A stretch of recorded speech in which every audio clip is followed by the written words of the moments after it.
20h, bienvenue à tous dans ce nouveau point de l'information sur RTI 1. La liste des 33 nouveaux sénateurs ivoiriens a été dévoilée cet après-midi. Leur nomination avait été annoncée un peu plus tôt lors du Conseil des ministres. Le Sénat compte donc à partir d'aujourd'hui 99 membres avec les 66 élus en mars dernier. Le Conseil des ministres de ce jour a été marqué par l'adoption de 2 décrets dans le secteur de la santé. L'un porte sur la création du Centre des opérations d'urgence et l'autre sur la création de la plateforme nationale Une seule santé, dans le but de la prévention, de la riposte et de l'éradication de toute éventuelle menace sanitaire. Télévision numérique terrestre TNT, où en est le processus engagé en Côte d'Ivoire. Après son démarrage en 2012, il devrait être achevé au plus tard en juin 2020 avec 4 nouvelles chaînes de télévision en plus de la chaîne nationale publique. Le ministre de la Communication a visité le centre émetteur de la commune d'Abobo. En Algérie, le Conseil constitutionnel a entériné la démission d'Abdelaziz Bouteflika et constaté conformément à la Constitution la vacance de la présidence de la République. Le Conseil de la Nation va assurer l'intérim pendant les 90 prochains jours. Bonsoir à tous, nous sommes ravis de vous retrouver ce soir sur RTI 1. L'actualité politique ce mercredi est marquée par la nomination de 33 nouveaux sénateurs par le chef de l'État, conformément à la Constitution ivoirienne. Également ce mercredi, un conseil des ministres s'est tenu. Il a été marqué par l'adoption de 2 décrets dans le secteur de la santé. L'un porte sur la création du Centre des opérations d'urgence et l'autre sur la création de la plateforme nationale Une seule santé. Chérem Kofi Abola.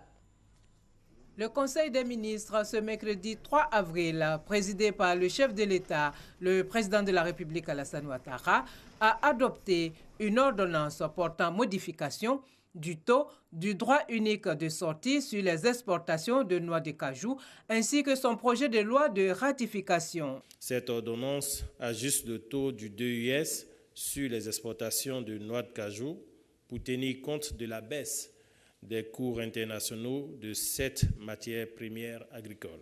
Ainsi, le taux du 2US applicable aux exportations de noix de cajou est fixé à 7% de la valeur CAF, en lieu et place du taux de 10% tel que prévu par l'ordonnance numéro 2018-145 du 14 février 2018. Pour une réaction rapide et efficace face à tout type de menaces sur la santé publique, le Conseil a décidé de la création d'un centre des opérations d'urgence de santé publique. Le centre des opérations d'urgence de santé publique est un espace de surveillance intégré des maladies et de riposte qui réunit des compétences pluridisciplinaires et multisectorielles destinées à la coordination de l'information et des ressources en vue de supporter les activités de gestion des urgences, des événements et de santé publique.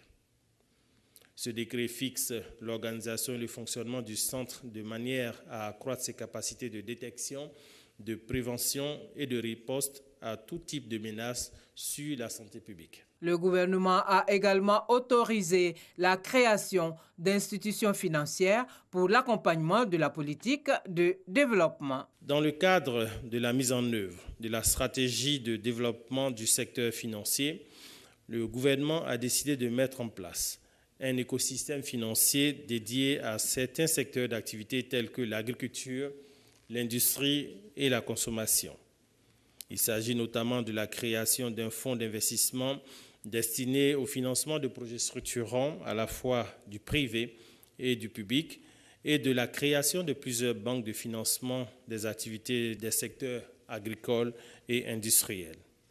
À long terme, ces institutions financières devraient permettre de développer la bancarisation de l'économie nationale et de réussir l'inclusion financière des populations des différentes couches sociales, de sorte à favoriser la mobilisation de l'épargne longue pour assurer le financement du développement. Et puis, le porte-parole du gouvernement a annoncé la visite d'amitié et de travail du président de la République arabe d'Égypte en Côte d'Ivoire du 10 au 11 avril 2019. C'est également lors de ce Conseil des ministres que le gouvernement a été informé de la nomination des 33 sénateurs par le chef de l'État, comme le prévoit la Constitution ivoirienne. La liste a été rendue publique cet après-midi par le secrétaire général de la présidence. Le président de la République, son Excellence M. Alassane Ouattara, a procédé ce mercredi 3 avril 2019 à la signature d'un décret portant nomination de 33 sénateurs, conformément à l'article 87 de la Constitution. Ainsi, sont nommés sénateurs M. Félicien Agbaï, Mme Émilienne Anipo, M. Moussa Bado, Mme Sogona Bamba, épouse Arnaud, M. Michel Benoît Kofi, M. Lassina Koulibaly, Mme Mariam Dao Gabala, Mme Catherine Delon, Mme Makani Diaby, Mme Amouin Nicole Diallo, M. Oulounego Antoine Diette, Mme Maïmouna Dosso, M. Bernard Ehui, M. Charles Gomis, M. Mamadou Kano, M. Lamine Konaté, M. Aka Konin, M. Amwakon Kwame, M. Benzem Kwame, M. Alomo Paulin Kwasi, M. Abonois Jean Kwasi, Mme Mariam Fetegue Koulibaly, M. Hippo Pierre Michel Lago, M. Kweli Manou Bi, Mme Marie-Irène Richemont Awa, M. Augustin Tompieux Zouo, M. Ibrahima Touré, M. Gabriel Joseph Yassé, Mme Madiara Yao Koulibaly, M. Jean-Désiré Yapobi, M. Justin Yebart, M. Thiovaga Yeo, Mme Viviane Zunon Kipré. Je vous remercie. Le Sénat ivoirien comporte donc désormais 99 membres. Les 66 premiers sénateurs avaient été élus au terme des sénatoriales tenues le 24 mars 2018. Gabriel Zani. La liste définitive de tous les sénateurs est connue depuis ce mercredi. Les 33 nommés par le président de la République viennent compléter les 66 élus au terme des élections sénatoriales du 24 mars 2018. Tout commence par une ordonnance prise en Conseil des ministres par le chef de l'État le 14 février 2018, conformément à la nouvelle constitution qui consacre désormais un parlement bicaméral avec 2 chambres, l'Assemblée nationale, la Chambre basse, et le Sénat, la Chambre haute. Selon l'ordonnance prise par le président de la République, chaque région ou district est représentée par 2 sénateurs qui vont assurer la représentation des collectivités territoriales et des Ivoiriens établis hors de la Côte d'Ivoire. Leur rôle est de participer au travail législatif et au contrôle du gouvernement.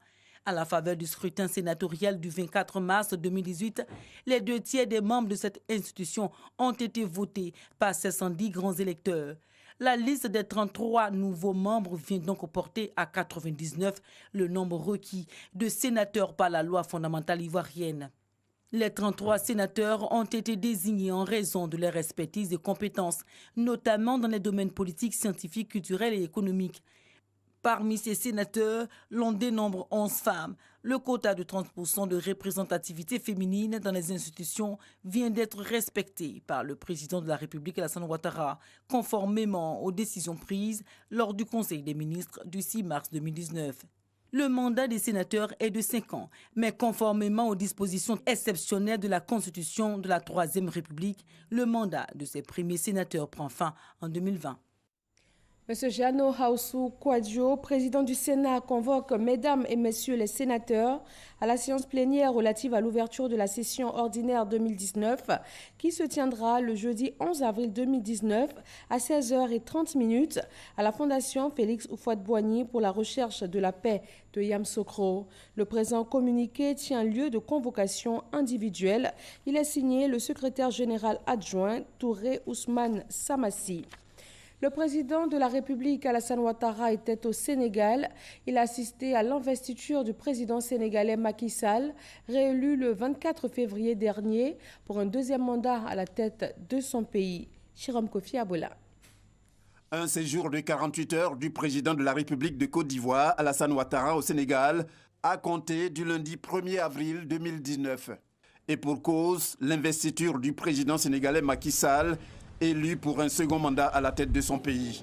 Le chef de l'État ivoirien au Sénégal faisant partie des nombreux chefs d'État et de gouvernement présents pour prendre part à cette cérémonie d'investiture. Des chefs d'État et de gouvernement comme Ibrahim Boubacar Keïta du Mali, Alpha Condé de la Guinée, ainsi que Denis Sassou Nguesso du Congo et Paul Kagame du Rwanda, venus respectivement de l'Afrique de l'Ouest et centrale. Tous, avec le président Alassane Ouattara, ont voulu par leur présence témoigner de leur amitié et soutien au président Macky Sall. Investi donc pour la deuxième fois, le président sénégalais Macky Sall a promis de renforcer, comme il l'a dit, les acquis de son premier mandat. Par conséquent, il a assuré que la jeunesse resterait une priorité grâce à des politiques de l'emploi et de la formation favorisant l'esprit d'entreprise et les nouvelles technologies. Le président de l'Assemblée nationale de Côte d'Ivoire a reçu une délégation du groupe parlementaire d'amitié France-Côte d'Ivoire. Amadou Soumaoro a aussi échangé avec le secrétaire général de l'Assemblée nationale du Gabon et le président du réseau africain des personnels des parlements, Moussa Konaté. Le secrétaire général de l'Assemblée nationale du Gabon, reçu par Amadou Soumaoro, en sa qualité de président du réseau africain des personnels des parlements, il est venu présenter officiellement la structure au chef de l'hémicycle ivoirien. Nous lui avons présenté cette structure qui vise le renforcement des capacités opérationnelles des administrations parlementaires africaines. Pour l'instant, c'est une association qui regroupe 18 pays d'Afrique francophone. Nous nous rencontrons assez régulièrement. Nous avons un comité exécutif, une assemblée générale, en tout cas des organes qui sont prévus par nos dispositions statutaires.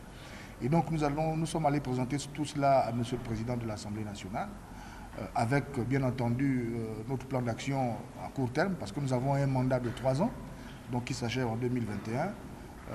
Abidjan accueillant le siège de ces réseaux, Monsieur le Président nous a promis qu'il ferait tout, en tout cas dans la limite des moyens disponibles, pour soutenir les activités de ce réseau. Par ailleurs, Amadou Soumaoro a reçu une délégation du groupe parlementaire d'amitié France-Côte d'Ivoire. Des députés français venus réaffirmer leur volonté de maintenir la coopération entre le Parlement français et la représentation nationale. Il y a un certain nombre de similitudes entre nos deux assemblées, même si nous avons beaucoup plus de parlementaires en France, puisque l'Assemblée est composée de 577 membres, on voit bien que le fonctionnement est le même et ça nous permet effectivement d'envisager une coopération approfondie, de pouvoir comparer nos méthodes de travail, notamment dans le fait de faire la loi, mais aussi dans le contrôle de l'action du gouvernement. Ces personnalités reçues par le président de l'Assemblée nationale ont pris part à la cérémonie d'ouverture officielle de la session ordinaire pour l'année 2019 de l'Assemblée nationale. Comment évolue le processus de déploiement de la télévision numérique terrestre en Côte d'Ivoire? Le ministre de la Communication et des Médias en a fait le point. Il s'est rendu ce jour au centre émetteur de la commune d'Abobo où il a pu voir les locaux techniques de la société ivoirienne de télédiffusion. Serge Coléa. Depuis sa création en décembre 2017, la société ivoirienne de télédiffusion IDT fait preuve de professionnalisme et de dévouement dans l'exécution du processus de migration vers la télévision numérique terrestre. Construction d'infrastructures, mise en place d'équipements, déploiement de la TNT à Abidjan et ses environs sont autant d'actions menées en 14 mois. À la faveur des rencontres d'échange et de partage d'expériences initiées par le ministre de la Communication et des Médias avec les structures sous tutelle, le directeur de cabinet Jean-Martial Adou s'est montré satisfait. Et nous constatons chaque fois que nous passons ici qu'il y a des pas de gagner ce que nous encourageons, disons, fortement. Et nous félicitons d'ailleurs au nom de M. le ministre l'équipe dirigée par M. Yeo Adama Benoît.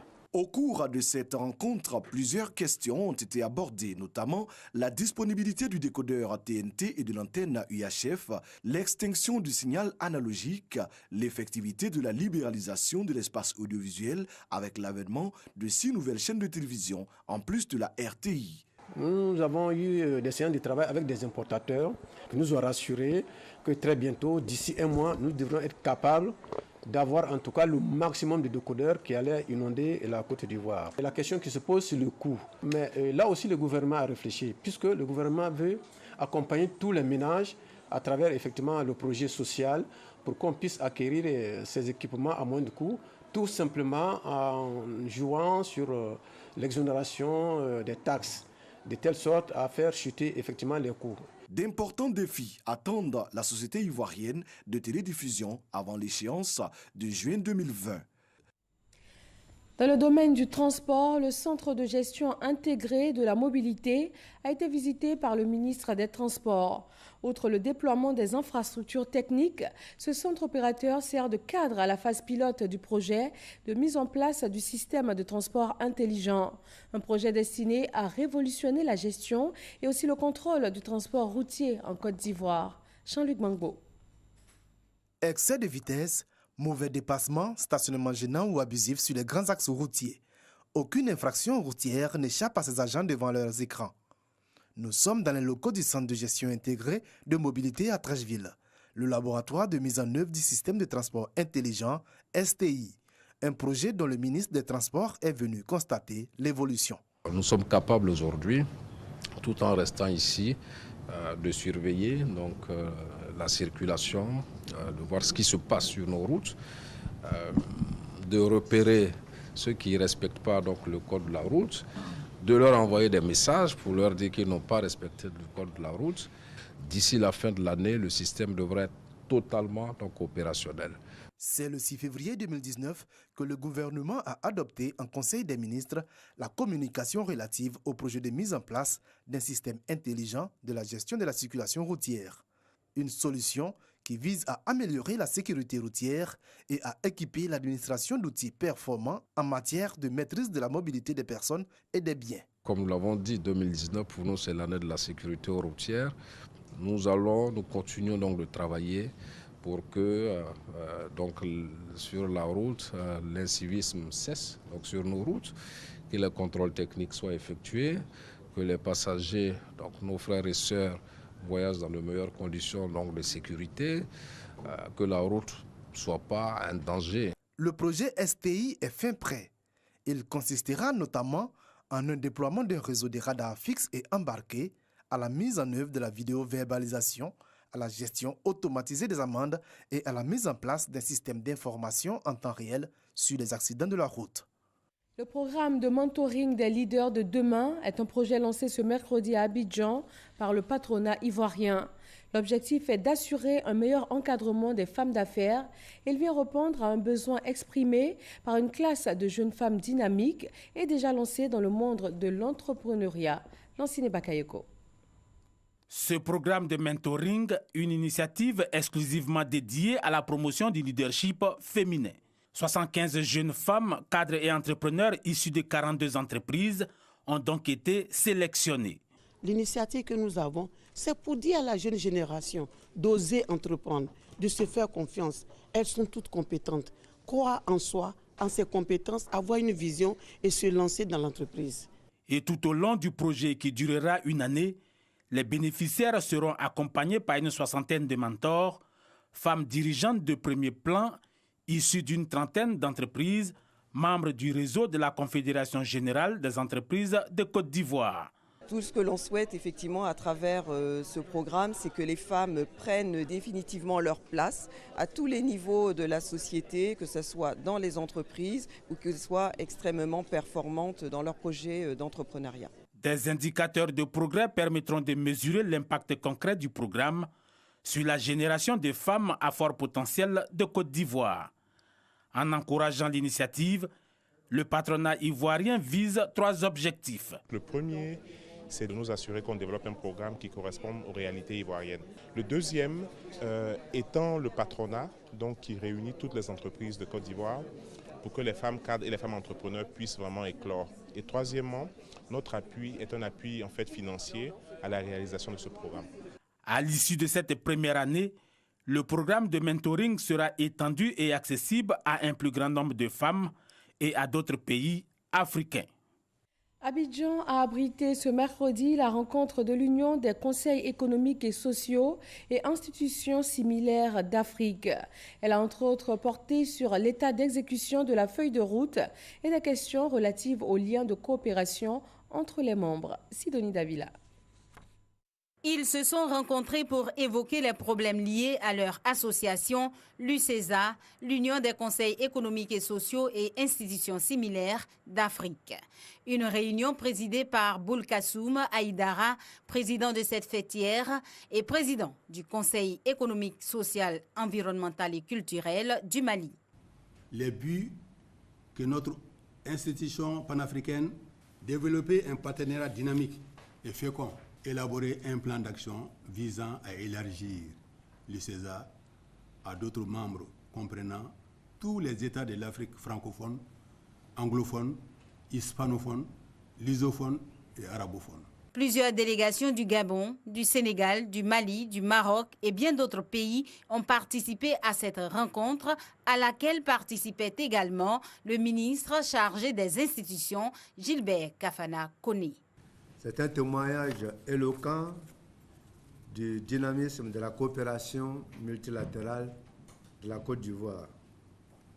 Aujourd'hui, la tenue de la présente réunion en terre ivoirienne est une illustration supplémentaire du rayonnement de cette brillante coopération qui vise à relever ensemble les défis qui s'imposent à nos États.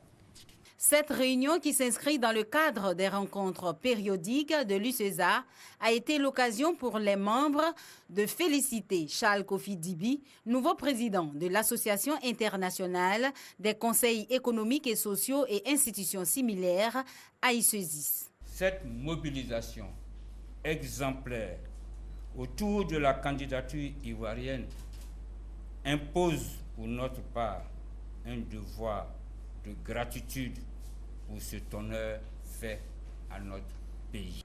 Le président du CESEC de Côte d'Ivoire a été élu le 7 mars 2019 à Curaçao, dans les Caraïbes. Le maire de la commune de Nice en France est à Abidjan dans le cadre de la coopération ivoiro-française. Il a eu une rencontre avec le gouverneur du district d'Abidjan.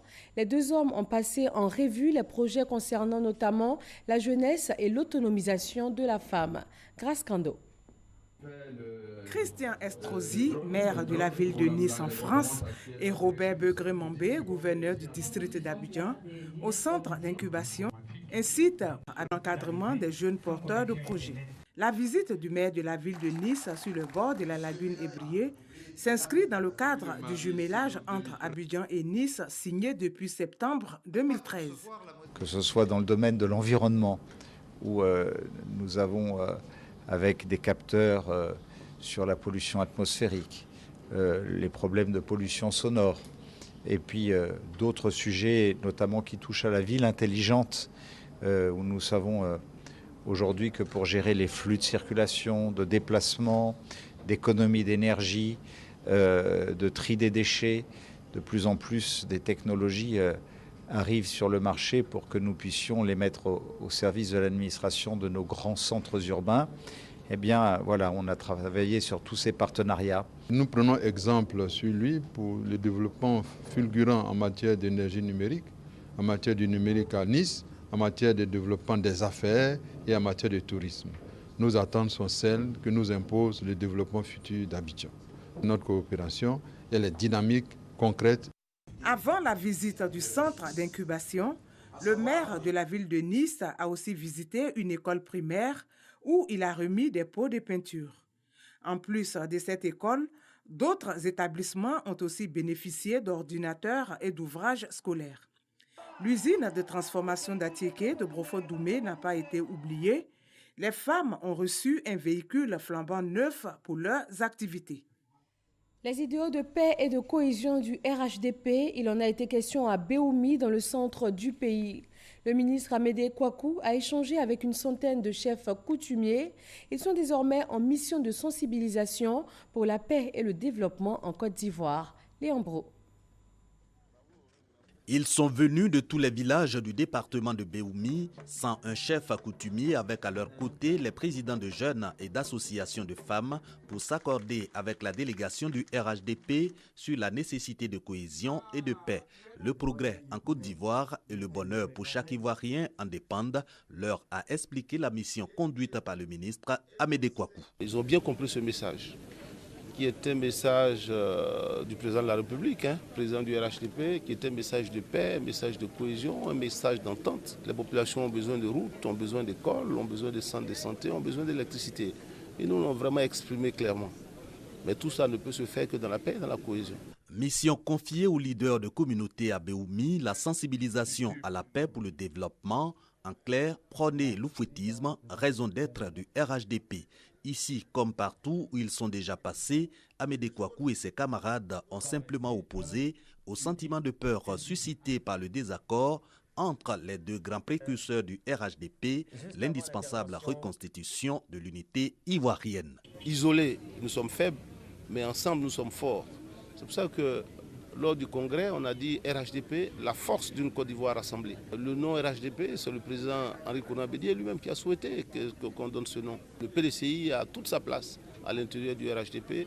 Donc nous voulons simplement lancer un appel à l'ensemble des cadres du PDCI-RD pour dire qu'aujourd'hui, le rassemblement de tous les enfants d'Oufouet-Boigny, pour donner le nom d'Oufouet-Boigny au nouveau parti qui se met ensemble, avec à leur tête le président Alassane Ouattara et le président Henri Konan Bédié, c'est tout ce que nous recherchons, parce que c'est eux nos devanciers, c'est eux les enfants de Oufouet-Boigny.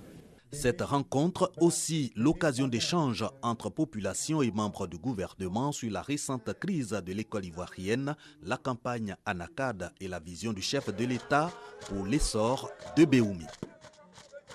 Même son de cloche à Méagui, dans le sud-ouest de la Côte d'Ivoire. Le président du mouvement des forces d'avenir MFA a sensibilisé sur l'importance de la cohésion sociale. Serge Coléa.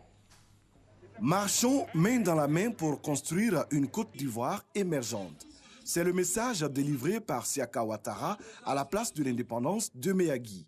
Le président du MFA, le mouvement des forces d'avenir, s'adressait ainsi aux populations et aux militants RHDP. Je suis arrivé ici à Méagui, appeler l'ensemble des populations de la région de la Nawa à œuvrer pour la paix autour du président de la République, qui est le président du RHDP, pour qu'on puisse pérenniser la paix, la cohésion, le vivre ensemble, changer nos mentalités pour être des Ivoiriens nouveaux.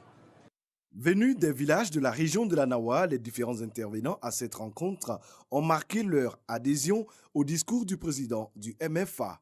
Nous avons l'habitude de vivre ensemble. Le RHDP est en mouvement à Méagui et nous travaillons en collaboration parfaite avec ce mouvement. Depuis le congrès du RHDP jusqu'à ce jour, c'est la première fois que nous recevons quelqu'un d'officiel qui a un rang de ministre pour venir nous entretenir à Méagui. Et nous pensons que sa venue va galvaniser encore plus la population, les militants et surtout mettre au pas tous ceux qui jusque-là hésitent. Parce que le RHDP, c'est une réalité. Le RHDP, c'est la paix. Le RHDP, c'est le fouettisme. Le RHDP, c'est la Côte d'Ivoire tout entière. Et on en a besoin pour que le pays puisse avancer. Siaka Ouattara a exprimé sa gratitude au président de la République, Alassane Ouattara, pour ses actions de développement. Il invite les filles et fils de la région de la Nawa à adhérer aux idéaux du RHDP croisé de paix.